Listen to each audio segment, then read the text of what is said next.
Sometimes it might occur that you're trying to push your code back to GitHub and you're getting some strange Git error that you can't figure out. There are ways to fix most of them, but if you're in a point where you just can't figure it out, an option might be to delete the code space, delete the repository, and then start right from scratch, clicking on my link and re-accepting it. Before you do that, any code you have, make sure that you save it offline. So this is my link that shows me the repositories that I've made so far. At this point, I have created the one Codespace that just opened up. That was our very first one. We didn't do anything. This one here was my hello world, and this was my better hello world that was actually formatted properly. To go here, this link is on the homepage of the course, and it will show you all your repositories. If you come up to the top up here and click on the little hamburger, you can actually see Codespaces. And if you click on that and scroll down, you can see that I actually have all three of those Codespaces and they're still running at the moment. So remember, the Codespace is the computer running up in the cloud, and the repositories, those are different. Those are a backup of the code. So this is my first one that we just opened up and did nothing with.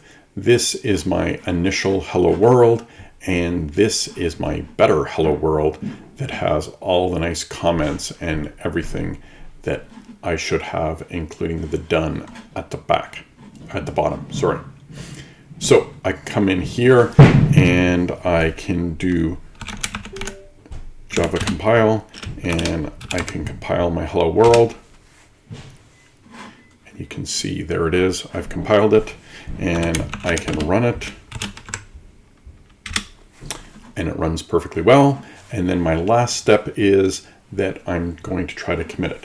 So I'm just going to come to this little arrow here and maximize it so it's taking over everything. Once again, to commit your code, the following commands: git add all, git commit with a message, and I added the hello world to my program. And then finally, I want to push my commits back to GitHub. Git push origin main. And you will notice something's gone horribly wrong. So as I said, there are probably solutions. You'll notice here it tells you to try to do a git pull first in this situation. But if for some reason you're totally lost, it's just not working, here's what you can do. So I'm going to minimize this. I'm going to go to my code. I'm going to copy it. In this current example, I'm on a Windows computer, so I'm just going to open up Notepad and paste that in so that I don't lose my code anywhere. So I'm just going to move that off to the side.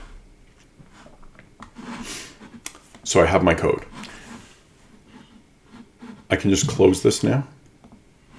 Go back to the list of all my repositories, and I'm going to go up to the hamburger, to Codespaces, and that Codespace is this one right here. I'm going to go over to the three dots, and I'm going to say delete. And yes, I really do want to delete it. So the computer version is now completely gone. Okay, so if I come back here, I only have two computers. So I'm going to go back to the list of my repositories, and now I'm going to go to the repository itself. And now I'm going to actually delete the entire repository. We normally don't do this, but in this situation, because there's something going wrong, I just want to delete everything and start over again. So I'm going to go up to settings, and I'm going to scroll to the very, very bottom. And you will notice this is the danger zone, okay? Because I want to delete this repository. Once you delete it, there's no going back, okay? So I am going to delete this repository. It's going to give you a couple warnings. Do you really want to do this? Yes, I do. This is usually a really bad idea. Are you really, really sure you want to do this? Yes, I do. To make sure you really know what you're doing, you actually have to copy the name of the repository. Actually, you have to copy not only the name, but the owner. I'm just going to have to go through that again. The owner, which is me, and then the repository name. Okay, so you have to copy both. Notice it says both, and then delete. And there you go. So that repository is now completely deleted. So if I just go back, you'll notice I only have 2. Then I can go back to the link in the course, click it, re-accept it, and start right from scratch all over again.